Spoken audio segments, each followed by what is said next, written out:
Hey YouTube, it's Mike. I'm back with my second video here. Today I just wanted to show you guys a few things that I'll be sending off to SGC this week. You'll see why it's going to SGC. It's a mix of vintage kind of oddball stuff. There's one card that's debatable oddball. It's really a real set, but I'll show you that one first. I know there's been a lot of talk about SGC, PSA, CGC. Not a lot of talk about MBA. I might do a video on that at some point.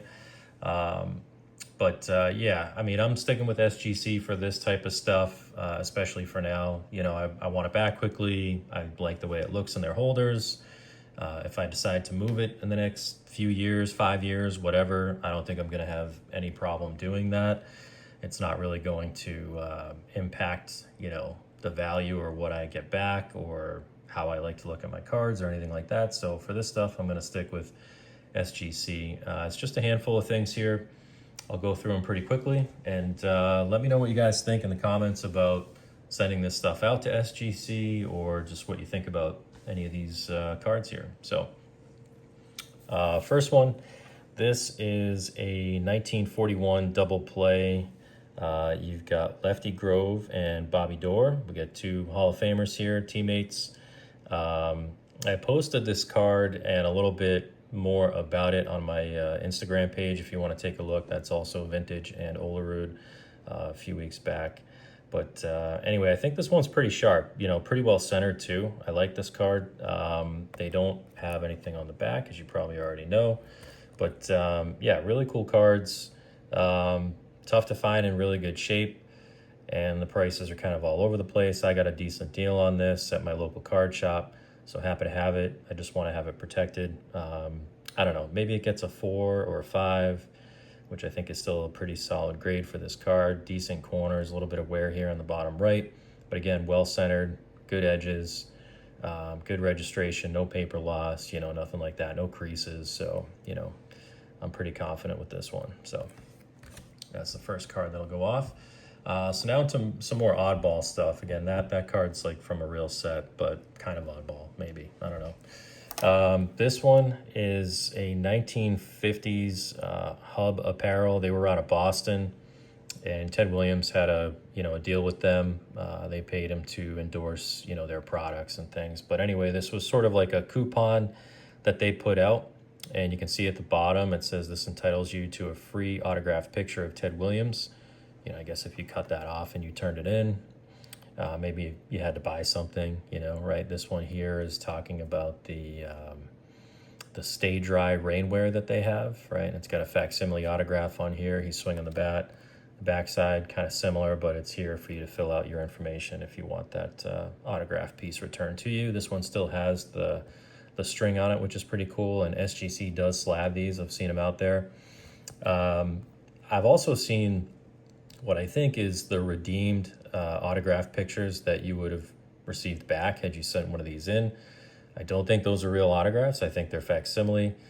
They all look exactly the same in exactly the same spot. They're quite a bit larger than this. Some of them are slabbed up by SGC. You can find those on eBay. You know, people ask big money for them. I don't, again, if it's not a real autograph, I don't know. Maybe they're just, you know, rare and people like them, but anyway, I just want to get this one protected and slabbed up, and it'll look good in the SGC holder. So off it goes. The next piece, this is pretty cool. So I'll actually take this out of the holder because I don't want the glare on here, and I don't mind handling it. You'll see why in a second. This is definitely going to get a 1. But this is an Albert type Hall of Fame inductee postcard. So you've seen the more modern ones, or you know, not really modern. They're still probably considered vintage. A lot of them get autographed, you know, the yellow postcards. But this was like the first run. There is a type 1, there's a type 2. I don't exactly know the difference. If somebody knows, put that in the comments. But this was like, you know, mid 40s or so. So this is Babe Ruth, obviously. You've got National Baseball Hall of Fame and Museum, Cooperstown, New York, down at the bottom. There's a little bit of blue here. That's not why it's going to get a 1. This is why it'll get a 1. Somebody actually wrote on this postcard and mailed it out at some point, I think in the 50s, it looks like. It's an old 2-cent stamp.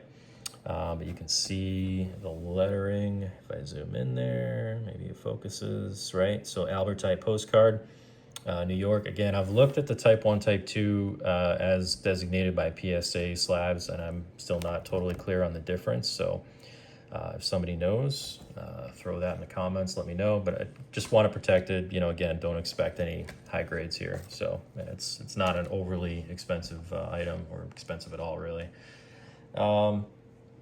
Next one up, this is an awesome Ted Williams card here. These are pretty cool. Probably familiar with these. 1952 Redman All-Star Team. This is Ted Williams. This is number 23 in the set. This card is pretty well worn. Again, maybe a 1, maybe a 1.5 if I'm lucky. No real loss, but like this is sort of starting to separate over here. But the big thing is that it still has the tab, right? You gotta have the tab. But they look good even without the tab. You can see maybe this person that owned it at some point tried to like fold it and tear it away because that's where the crease is. But good registration on this one. No other, you know, bad creases or anything. Obviously worn corners, not the end of the world. The back is in pretty good shape, right? Everything's legible, no paper loss. So again, low grade item, but kind of oddball. Just want to get it protected. Yeah, so that one's going off as well. The next piece, and again, I'll take this out of the holder. I'm not too worried about affecting the grade here with this, but this is a 1937 Dixie Cups top, all right? And again, it has the tab. So Dixie Cups, they were little ice cream cups, right? And they use these as the lids. And this particular set in 37, I think it had 4 players. Again, I did a little write-up on this on my Instagram page if you want to go check it out. Quite a bit more detail going on there if you want to read about it, that I was able to pull offline and share there. But again, these were the tops to some ice cream cups. They also featured movie stars, but the athletes, I think the baseball players only featured 4 players. Charlie Gehringer, Hall of Famer, fantastic second baseman. This was a fun one to pick up because honestly, I didn't really know much about the guy before I scooped this. This was just a random piece that was at my local card shop. I got it at a very, very fair price, about $40. I thought that was great. And you know, these are the types of things, like even if you're not looking for them, but you see them, it's an opportunity to do some cool research. You get to learn a lot about something else that's out there in the hobby that was in existence back then. But again, 1937. On the back, again, you get a little bit of paper loss. It's not why I'm not worried about the grade it's going to get. I just want it protected. But you see Dixie's down here at the bottom, but this one was distributed locally, I guess, up here in the Northeast in New London, Connecticut by Maloof Ice Cream Company. So you're going to see on the backs of these that they all have different varieties, different flavors, different distributors, all that stuff. So yeah, pretty cool. Again, it was an opportunity to get into something cheap and learn a lot more about this player, about this set. So, you know, why not? Let's go get it protected. The last piece that I'll share is pretty cool. Again, this is like, right, definitely oddball, I guess. We've got a 1936 Wheaties. This is out of Series 3, and this is Jimmy Fox batting. I think in a different series, maybe 2. He was kind of posed with his arms crossed and kind of leaning forward. I think there's maybe a fielding variety, or maybe I'm thinking of the Gehrig. But anyway, this one has like awesome color, awesome registration, no creases. Whoever cut this correctly.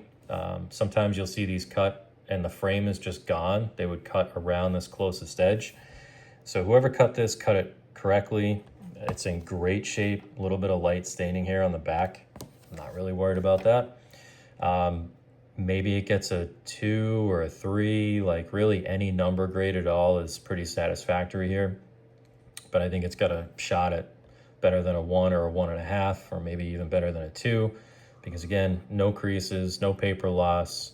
It was cut correctly. You know, the corners are what they are. I don't know how sharp you could possibly even get these corners back in the day, but Yeah, this thing's in really good shape, and I'm excited to get that back with this next sub. So that's it, guys. Let me know what you think in the comments about this group, any of these cards, any questions, anything like that. But thanks for watching. Take care.